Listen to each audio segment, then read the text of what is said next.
Alors, on va fermer l'image ici et l'enregistrer.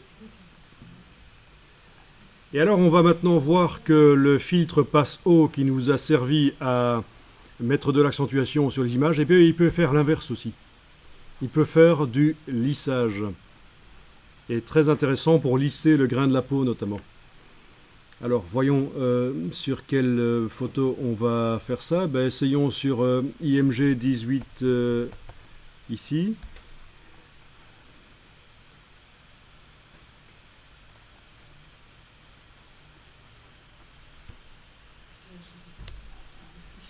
Alors, je vais faire édition, attribuer un profil et attribuer le profil sRGB.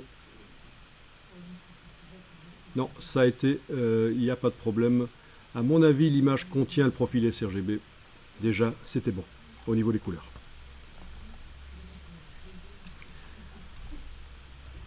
Bon, je sens qu'après avoir réglé le problème du lissage de la peau ici, on fera une petite correction couleur avec la pipette grise pour neutraliser.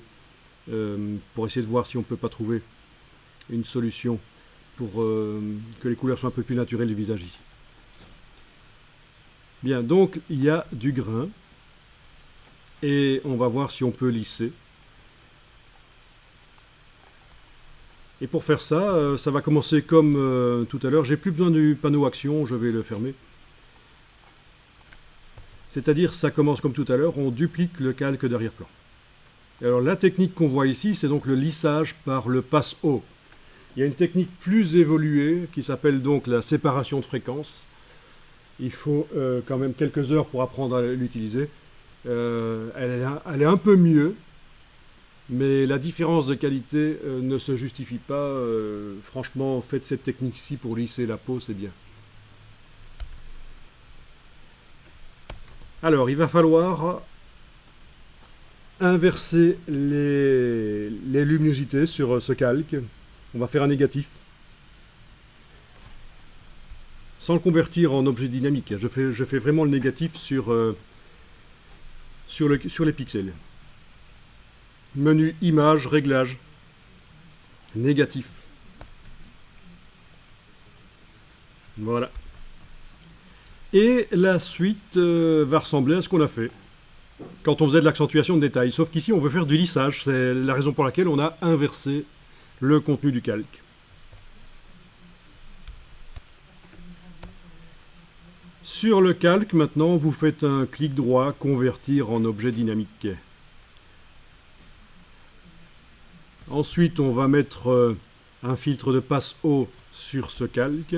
Menu filtre divers passe-haut. OK. Et on le fait passer en mode incrustation, ce calque.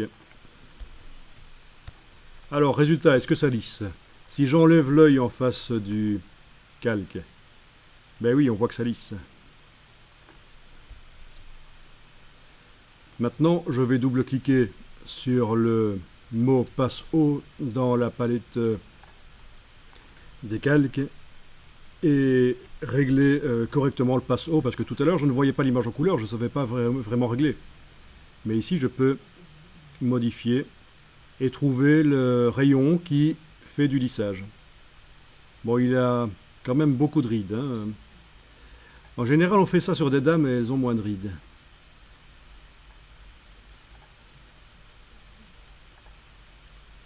Parce qu'il y a déjà le maquillage qui en enlève. Voilà, bon, 3,9, ok. Ça va? Alors, sur le calque ici, vous allez ajouter un masque de fusion qui masque tout. C'est-à-dire qu'on enfonce, donc sur le calque du dessus, on enfonce la touche Alt quand on clique sur l'icône du masque. Et vous avez un masque rempli de noir, il masque tout. Donc il n'y a aucune accentuation, aucun lissage, je veux dire, dans ce cas-ci, aucun lissage qui se fait sur la photo. Et on va dessiner en blanc, voire même en gris, sur les parties de la photo qui doivent être lissées. Ah mais ça, quel gris faut prendre, c'est vous qui allez décider. On va voir si on peut faire apparaître la palette couleurs de Photoshop, la nouvelle palette couleurs. Donc, menu fenêtre couleurs. Vous pouvez l'agrandir. Vous avez bien les gris qui sont là. Ah, tiens, on va voir si on sait mettre niveau de gris. Non, niveau de gris ici, ça n'ira pas. Cube de teinte, c'est mieux.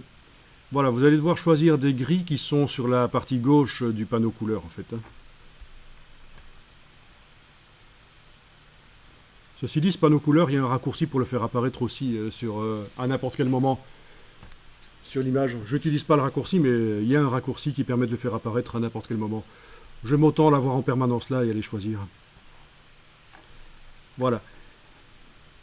Évidemment, si on veut que ça lisse complètement, on dessine avec du blanc. Voilà, je vais essayer avec du blanc. Là, voilà, je passe sur les rides et on voit qu'elles s'en vont.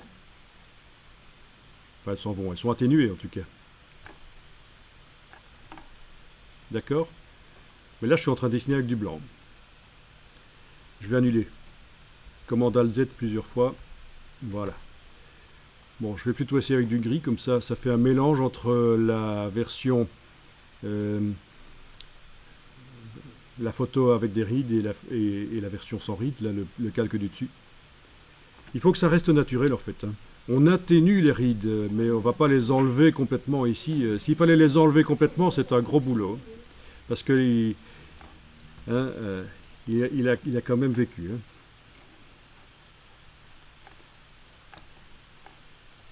De toute façon, il ne faut pas enlever les rides ici, surtout sur les hommes, ça enlève la personnalité. Mais ce qu'il y a, c'est que bon, c'est une photo et ça a tendance à faire ressortir les détails. Donc on peut peut-être se permettre de faire un peu de retouche, ce n'est pas mentir. Ça fait juste partie du processus photographique, c'est ce qu'on va se dire, on va se convaincre comme ça.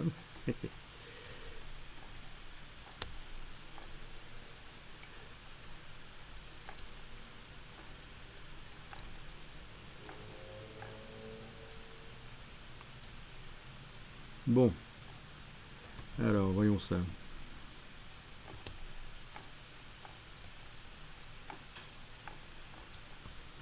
Ok, voyons ce que ça donne quand on enlève l'œil en face du calque du dessus. Ouais, on voit la différence quand même.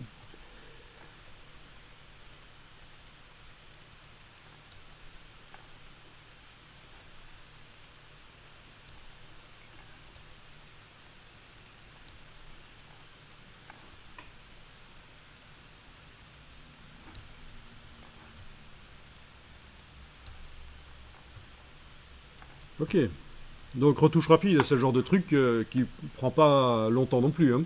Moins de 2 minutes par visage. À partir du moment où vous utilisez une action pour créer les calques.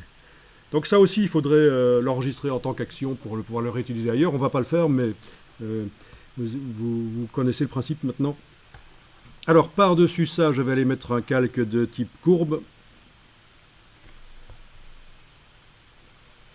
Et je vais voir si, en utilisant la pipette grise, on n'arrive pas à modifier un peu rapidement la couleur.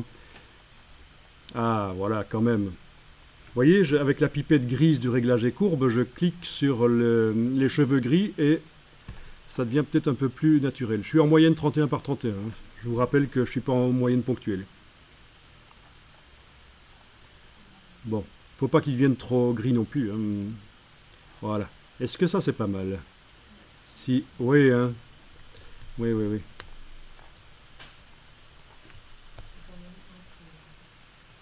Voilà. Donc, réglage des courbes rapides. Et je vais enregistrer. Quand je voyais son visage jaune comme ça me rappelait... quand j'étais petit à la télévision, les films américains, il y avait souvent un problème de transfert entre le NTSC américain et le PAL. Et donc les gens avaient l'air jaune. Ça vous rappelle quelque chose? On voit encore régulièrement ça, de temps en temps, des problèmes de conversion NTSC vers le PAL. Et quand on voit des images qui viennent des États-Unis, surtout les images des journaux, hein, on a les personnes qui ont vraiment la peau jaune. Et l'anecdote, c'est que ma grand-mère, qui n'avait pas beaucoup voyagé, elle croyait que les Américains avaient la peau jaune. Tellement on voyait souvent à la TV les Américains avec la peau jaune. Alors qu'en fait, il y en a beaucoup qui sont d'origine irlandaise en plus, c'est très loin de la peau jaune. Hein. Mais bon. Ok.